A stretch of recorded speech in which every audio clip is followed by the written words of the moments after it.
விஎல்இஸ் இப்போ digital சேவாவில் operator ID எப்படி create பண்ணுறதுன்னு தான் இந்த வீடியோ இருக்குது.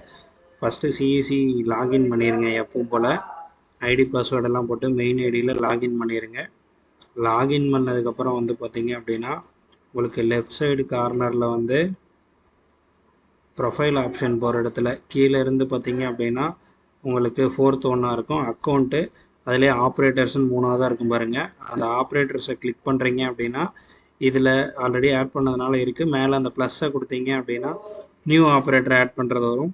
யாரை ஆட் பண்ணுமோ அவங்களோட ஆதாரில் எப்படி இருக்கோ அதே மாதிரி எல்லா டேட்டாவும் என்ட்ரு பண்ணிவிட்டு என்ன மொபைல் நம்பர் கொடுக்கணுமோ அந்த மொபைல் நம்பரு கொடுத்து சென்ட் ஓடிபி கொடுக்கணும். அடுத்தது மெயில் ஐடி கொடுத்து ஓடிபி கொடுத்துட்டு அந்த செக் பாக்ஸை கிளிக் பண்ணிட்டு சப்மிட் கொடுத்தீங்க அப்படின்னா உங்களுக்கு ஆப்ரேட்டர் சக்ஸஸ்ஃபுல்லாக ஆட் ஆயிரும்.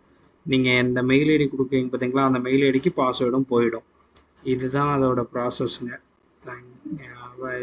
இந்த மாதிரி கிரியேட் பண்ணிட்டீங்க அப்படின்னா டிஜிபே வந்து இந்த ஆப்ரேட்டரை யூஸ் பண்ணிக்கிற மாதிரி உங்களுக்கு எனேபிள் பண்ணிக்கலாம்.